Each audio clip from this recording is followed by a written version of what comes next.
News ઓનલાઈનની વિશેષ રજૂઆત નો ઓપ્શનમાં આપ સર્વે દર્શક મિત્રોનું ફરી એકવાર સ્વાગત છે।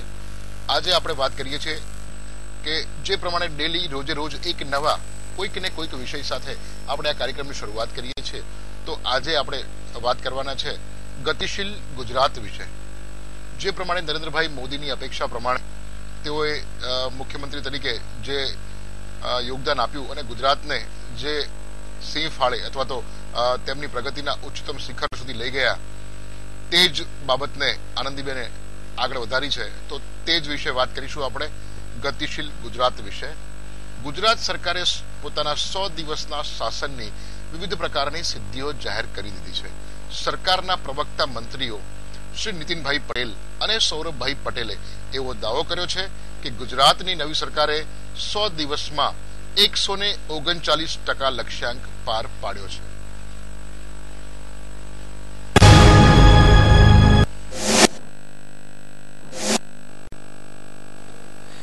મુખ્યમંત્રી આનંદીબેન પટેલે 23 જૂનના રોજ ગતિશીલ ગુજરાત લક્ષ્ય 100 દિવસ કાર્ય એજન્ડા જાહેર કર્યા હતા।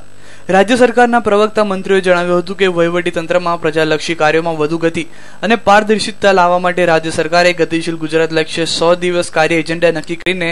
રોડમેપ બનાવ્યો હતો। 31 માર્ચ પહેલા દરેક વિભાગે આ ટાર્ગેટ્સ એચીવ કરવાના અને નંબર 2 એની અંદર એને જે કોઈ ફાઇનાન્શિયલ ગ્રાન્ટ વ્યવસ્થા જોઈતી હોય એ સરકાર તરફથી એમને પૂરતી મળશે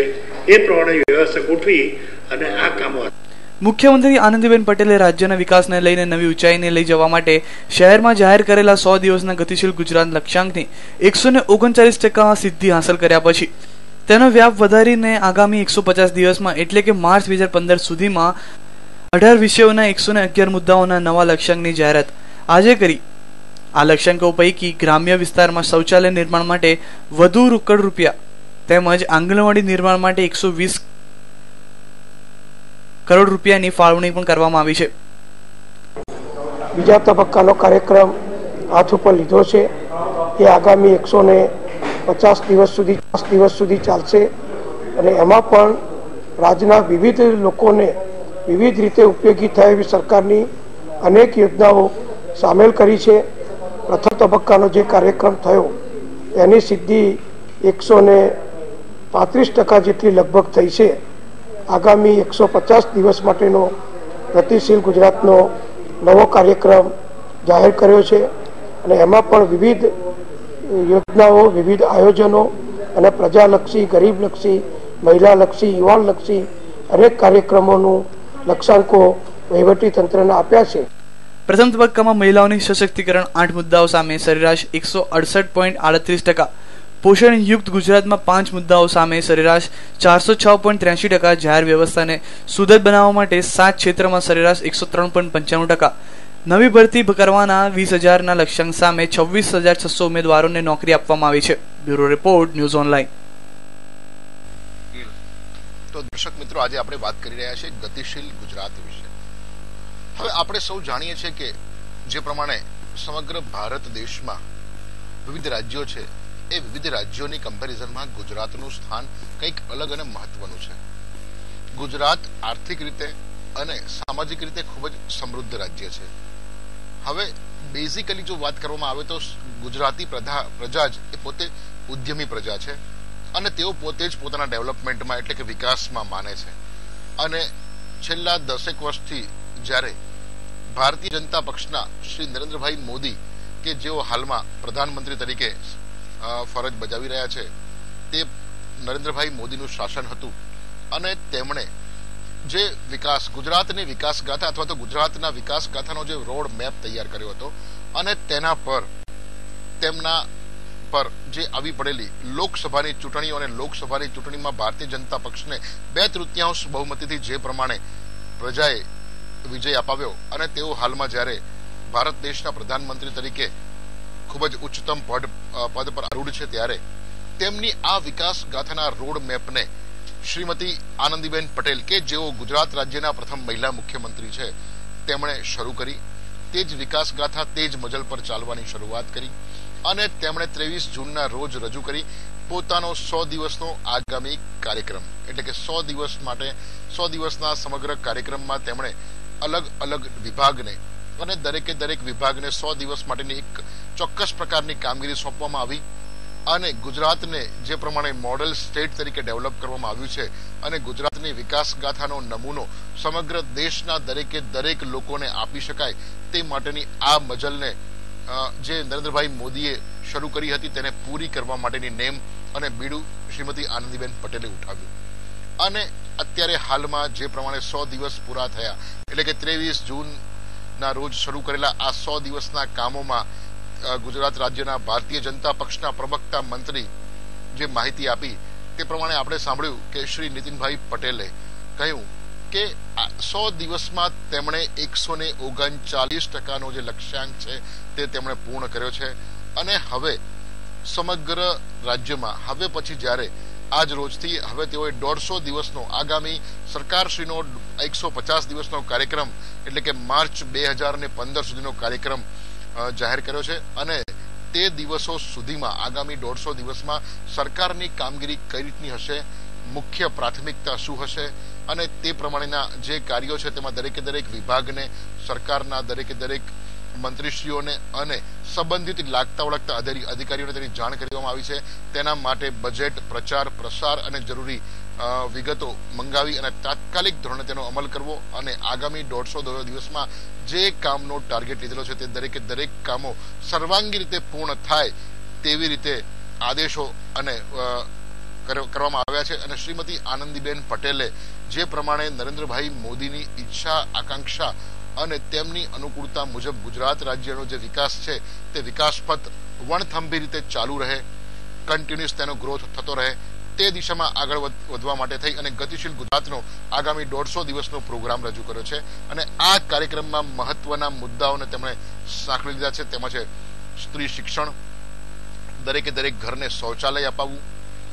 અને જે પ્રમાણે નરેન્દ્રભાઈ મોદીએ પોતાના ભાષણમાં જે લાલ કિલ્લા પરથી 15મી ઓગસ્ટે કરેલા ભાષણમાં કહ્યું તે પ્રમાણે સ્વચ્છતા અને સફાઈ અને તેના મુખ્ય મુદ્દા તરીકે દરેક ઘરને શૌચાલય હોય. બીજું કે દરેક બાળકી અભ્યાસ માટે એટલે કે મહિલા શિક્ષણને પ્રાધાન્ય આપવું. એ સિવાય જે પણ રોડ રસ્તા સડકની મરમ્મતો કરવી અને જે પ્રમાણે આવકનો સ્ત્રોત અને FDI NRI ફંડ્સ એટલે કે ગુજરાતમાં જે પ્રમાણે બહારના ઉદ્યોગ ધંધાઓ ડેવલપ થતા રહે છે તે કન્ટિન્યુઅસ રાખવા અને એના માટેની વાઇબ્રન્ટ સમિટ જે આગામી દિવસોમાં થવા જઈ રહી છે અને તેના માટે પણ આનંદીબેન પટેલ જાતે દિવાળીના દિવસોમાં ઓસ્ટ્રેલિયા જઈ અને ત્યાંના વેપારીઓને અને ઇન્ડસ્ટ્રીયાલિસ્ટોને આમંત્રણ આપવાના છે વાઇબ્રન્ટ સમિટમાં ભાગ લેવા માટે. એટલે આમ જો વાત કરવામાં આવે તો ગતિશીલ ગુજરાત એ હંમેશા ગતિશીલ રહ્યું જ છે પરંતુ તેને વધુ ને વધુ ગતિશીલ એટલે ગતિવાન બનાવવા માટેના જે નરેન્દ્રભાઈ મોદીના ડ્રીમ પ્રોજેક્ટ હતા તે બધા ડ્રીમ પ્રોજેક્ટને સાકાર કરવા માટે થઈ અને હવે તેમની ટીમ અને તેમના ટીમ વતી એટલે કે મુખ્ય નેતા શ્રી આનંદીબેન પટેલ મુખ્યમંત્રી શ્રી તરીકે તેઓ બિરાજમાન છે. તેમણે બીડું ઉપાડ્યું છે, બીડું ઝડપ્યું છે અને તેઓ આ દિશામાં તેમણે જે પ્રમાણે ગઈકાલે વાત કરી તેમના પ્રવક્તા મંત્રીઓએ કે 100 દિવસનો તેમને જે લક્ષ્યાંક આપવામાં આવ્યો હતો તે લક્ષ્યાંકમાં તેમણે 139% જેવું કાર્ય પૂર્ણ કર્યું છે અને હવે પછી આગામી દિવસોમાં જે મુખ્ય મુદ્દાઓ આધારિત કાર્યક્રમ હશે તે